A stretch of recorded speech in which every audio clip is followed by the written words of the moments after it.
প্রিয় দর্শক বন্ধুরা, এই মুহূর্তের জন্য আপার প্রাইমারি থেকে উঠে আসছে গুরুত্বপূর্ণ খবর আপডেট, যেখানে সুপ্রিম কোর্টে বঞ্চিতদের মামলাটি তাহলে কি এবার পাখির চোখ হতে চলেছে। আগামীকাল কিন্তু 6/5/2025 তারিখ শুরু হয়ে গিয়েছে ইতিমধ্যেই টান উত্তেজনা।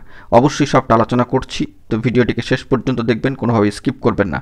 চ্যানেলটিকে অতি অবশ্যই সাবস্ক্রাইব করে নিয়ে সঙ্গে থাকবেন। চলুন কথাবার্তা না বাড়িয়ে মূল টপিকে ফোকাস করি। বন্ধুরা, আমরা চলে যাচ্ছি কোর্টের সাইটে। সর্বোচ্চ ন্যায়ালয় সুপ্রিম কোর্টের অফিসিয়াল সাইটে উঠে আসছে ইন্টারভিউ বঞ্চিত আপার প্রাইমারি চাকরি প্রার্থীবৃন্দের গুরুত্বপূর্ণ মামলা রিফাইলিংয়ের পরবর্তী ক্ষেত্রে অত্যন্ত গুরুত্বপূর্ণ স্ট্যাটাস, এবং আগামীকালকে যেন দেখতে পাচ্ছেন সেই computer generated tentatively schedule deadline একেবারে সিএল নাম্বার সহ 6/5/2025 তারিখে আগামীকালকের জন্য এই মামলা কিন্তু সিরিয়াল নম্বর 7-এ রয়েছে, এবং লিস্টেও মামলা চলে এসছে।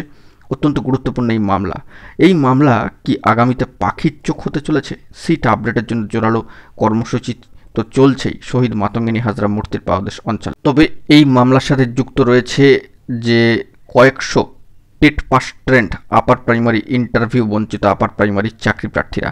তো সেই দিক থেকে এই মামলার ফলাফল কি হয় না হয়, আগামীকালকে যদি শুনানি হয় তবে সেই সূত্রে যদি কোনো আপডেট উঠে আসে সবটাই তুলে ধরবো। তবে আপাতত পাখির চোখ করে রেখেছে এই গুরুত্বপূর্ণ মামলাটা। এই মামলার উপর অনেকেরই কিন্তু ভাতভিত ভবিষ্যৎ জীবন জীবিকা নির্ভর করছে।